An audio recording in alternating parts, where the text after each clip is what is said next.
अरे सिकवई अरे अरे अरे కొంటగాలి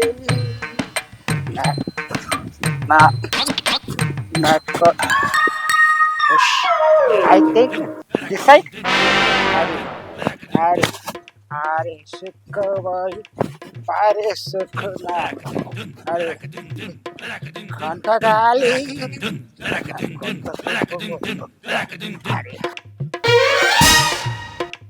హలో గై గారు ఎక్స్క్యూజ్ మీ మన వాళ్ళు ఉన్నారా?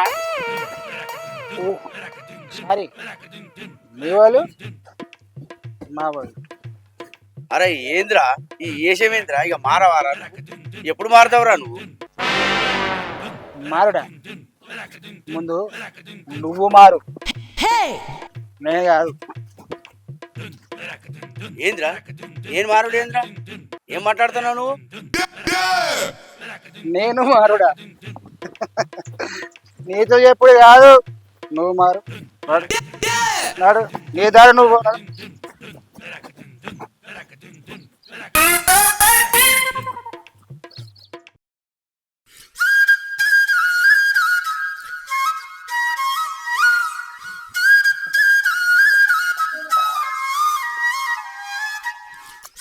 రాణి, రాణి, ఏం చేస్తానవే?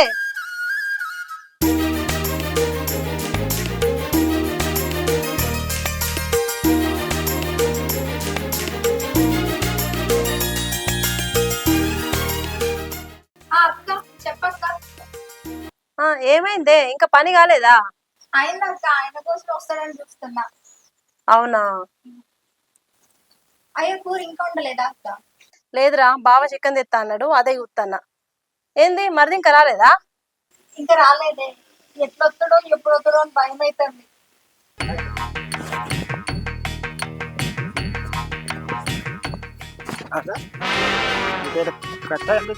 Left take left. Hello excuse me.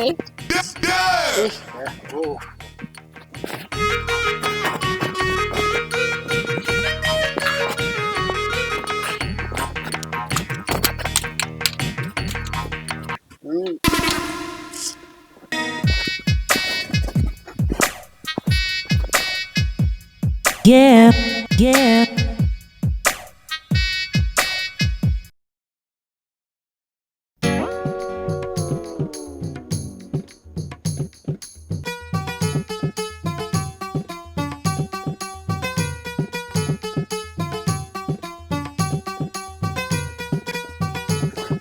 ఇక్కడ ఏంటి మనీలే వదిలే. అన్న ఎవరిక నీతో చెప్పడానికి పోతాడు. ఏంటి ఏమంటున్నావు? నీతో చెప్పడానికి పోతాడు.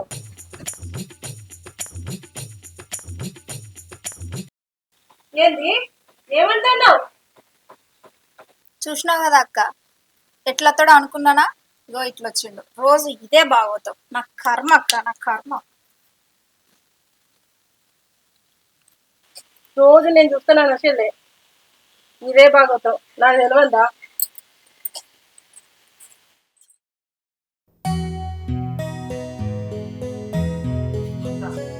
మంజు, మంజు,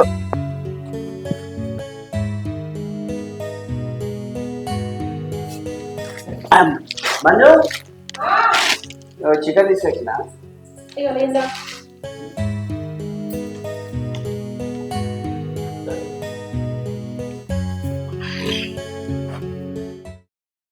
ఎండ మస్తు ఎండ పడుతుంది.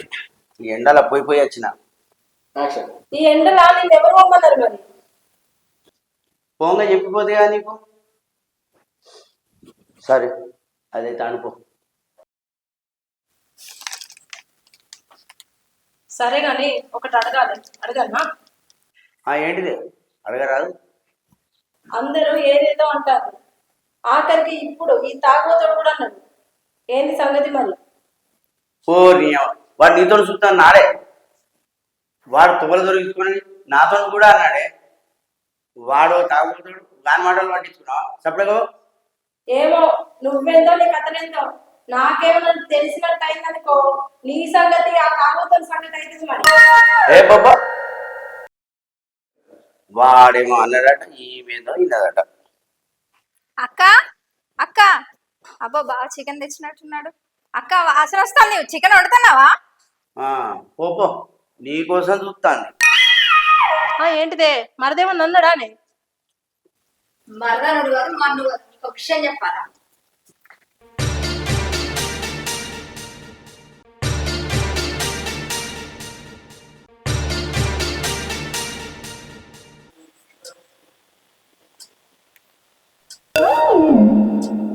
ఓ మనిషి మనిషి ఓ మనిషి లేవరాదు, పిలిచి తినబడతలేదా నీకు? చికెన్ వాసన మాట్లాడి అని ఇప్పుడు తినని చెప్పినా కదా, కోసం అనుకొని. నీ చికెన్ సబ్జిదాలుగా చిన్న మాట ఉన్నది, లేవరాదు. ఇగో అక్క వచ్చిందిలే.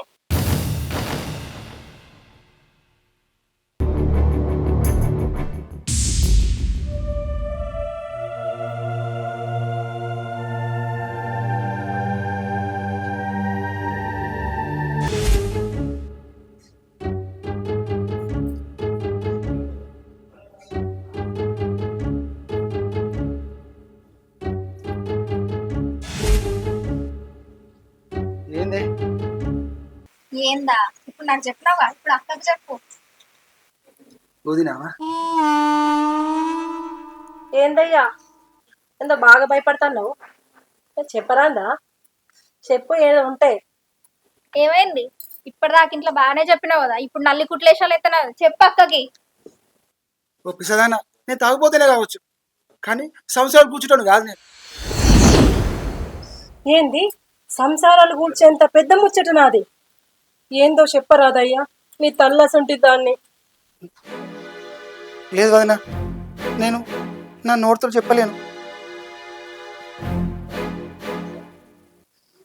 ఏంది ఇప్పటిదాకా నాకు అదే నోటితో చెప్పినావు కదా, ఇప్పుడు అక్క కూడా అదే నోటితో చెప్పు.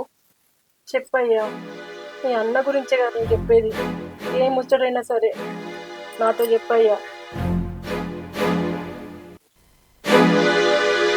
వదినా, నువ్వు నాకు తల్లి లాంటి దాన్ని, నీకు అన్యాయం జరుగుతుంది చూడలేను వదినా. అన్యాయమా? అంత అన్యాయం నాకేం జరుగుతుంది అయ్యా? వదినా, నలుగురికి న్యాయం చెప్పే అన్న నలుగురిలో నవ్వులపాలు కావదనే నా బాధ వదినా.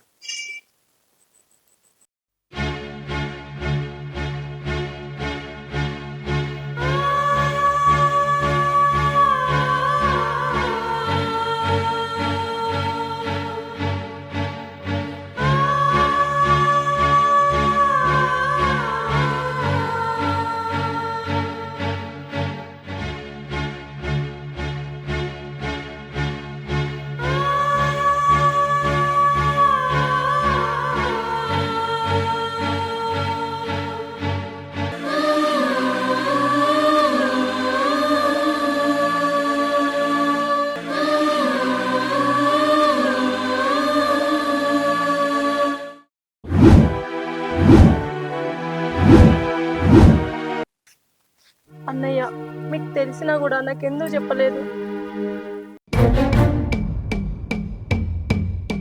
అదే మీ సొంత చెల్లైతే ఇలానే ఉందిరా అన్నయ్య.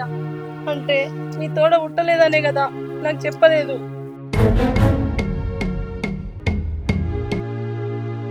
ఇంతకు నీకేం తెలిసిందమ్మా అసలు? అసలు నీకు అతని గురించి పూర్తిగా ఏం తెలుసమ్మా?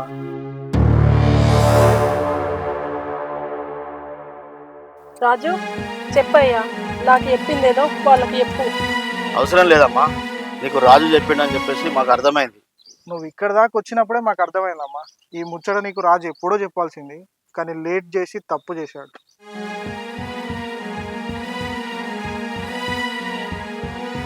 అంటే ఇదంతా మీ అందరికి తెలిసే జరుగుతుందా? నేనేం పాపం చేశానని నాకు ఇంత ద్రోహం చేస్తాను? మేము కాదమ్మా నీకు ద్రోహం చేసింది, నీకు తెలిసి నువ్వే అతన్ని ద్రోహం చేసినావమ్మా. నేనా? నేనా?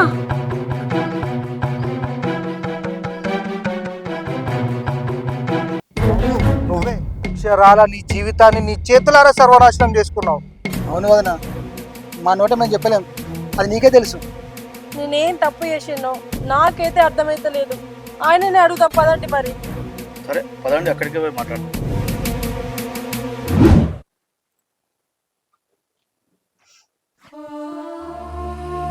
అవును మరి, వీళ్ళన్నది నువ్వు విన్నది నిజమే.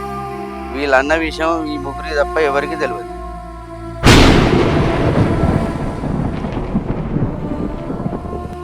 నలుగురిలో తిరిగే మనిషి, నలుగురికి మంచి చెడులు చెప్పే మనిషి ఈరోజు నీ ముందు తల కిందికేసుకున్నాడంటే అది అతని తప్పు కాదమ్మా, అక్షరాల నీదే. ఏమమ్మా, ఇన్ని సంవత్సరాల మీ సంసార జీవితంలో ఇతను పిల్లల కోసం మిమ్మల్ని ఎప్పుడైనా ఇబ్బంది పెట్టిండా?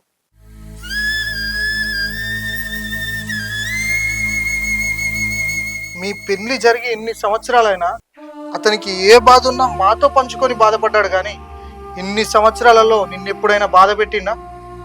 కానీ అతని స్థానంలో ఇంకెవరైనా ఉంటే నీకెప్పుడో అన్యాయం జరిగింది. ఇంతవరకు జరిగిన అన్యాయం అది పిల్లల కోసం అయితే కాదు కదా? నీకు తెలుసు కదమ్మా ఎవరి కోసం జరిగిందా అన్నది. అయినా ఇప్పటికీ కూడా ఇంకో పెళ్లి చేసుకోకుండా ఉన్నాడంటే కేవలం అది నీ మీద ప్రేమ, గౌరవం, ఆప్యాయత మాత్రం. ఇదంతా పట్టించుకోకుండా నీకు అన్యాయం జరిగింది అంటున్నావు కదా, ఇక్కడ జరిగింది అన్యాయం. ఆయన జీవితం అలా ఉన్నా నలుగురికి న్యాయమే చేసింది, కానీ ఎవరికి అన్యాయం చేయలేదు. అలాంటిది మీకెందుకు అన్యాయం చేస్తారు వదిన? సంసారం అందరం చేస్తాం, కానీ ఆ సంసారం అనే పదానికి మీరిద్దరూ అర్హులు కాదు. అక్క, వీళ్ళందరి మాటలు విన్న తర్వాత బావకి అన్యాయం చేసి నువ్వే అనిపిస్తుంది. ఇలాంటి భావానికి దొరకడం నువ్వు పూర్వజన్మలో చేసుకున్న అదృష్టమై ఉంటావు. అవునే, నువ్వు చెప్పేది నిజమే. నువ్వు చెప్పేదే కాదు, వీళ్ళందరూ చెప్పేది కూడా నిజమే. ఇన్నేళ్ళ మా సంసార జీవితంలో నేను ఎంత బాధ పెట్టినా నన్ను బజారు పాలు చేయలేదు, బయటకు ఇడవలేదు. ఆయన దొరకడం నా పూర్వజన్మ సుకృతమే. ఏనాడు ఆయన నన్ను బాధ పెట్టలేదు, కష్టపెట్టలేదు. ఏ బాధ ఉన్నా ఆయననే పడ్డాడు. నేను ఆడపిల్లగా పుట్టడం మొదటి తప్పు, పెళ్లి కావడం రెండో తప్పు. అవి రెండు నా ప్రమేయం లేకుండానే జరిగినాయి. మా అమ్మ వాళ్ళకి చెప్పాను నాకు పెళ్ళి వద్దని, వాళ్ళు అర్థం చేసుకోలేదు. పెళ్ళయ్యాక ఆయనకు కూడా చెప్పిన, తను పెద్ద మనసుతో నన్ను ఆదరించిండు, ప్రాణం కంటే ఎక్కువ చూసుకున్నాడు. తనను అన్యాయంగా అనడం నాదే తప్పు. ఏమండి, ఇన్ని రోజులు చేసిన తప్పులు క్షమించండి. ఈ రోజు నుంచి మీతో కలిసి ఉండడానికి ప్రయత్నం చేస్తా. కానీ ఇన్ని రోజుల నుంచి నన్ను ఎంత ప్రేమగా చూసుకున్నారో మీరు అలానే చూసుకోవాలి. మీ ప్రేమలో ఎలాంటి మార్పు ఉండద్దు. మీరు చెప్పినట్టు వింటా.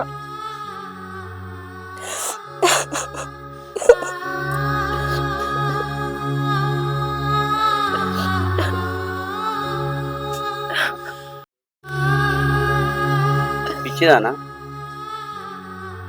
నేను ఎన్నడూ కాదనుకోలేదు. నువ్వు నన్ను కాదనుకున్నా నిన్ను నేను అనుకోను. ఇప్పటికైనా ఏముంది, నిజం తెలుసుకున్నావు. నీకు నచ్చినట్టే ఉండు, కలిసే ఉందాం. సరేనండి.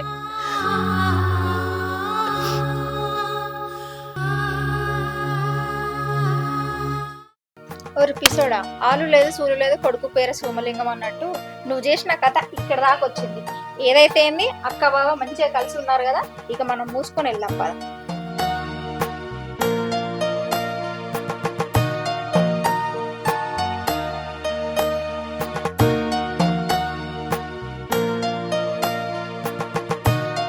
అట్లా కాదమ్మా, వీళ్ళు చూస్తేనేమో ఇటు వేయరు, వీళ్ళేమో ఇటు వేయరు.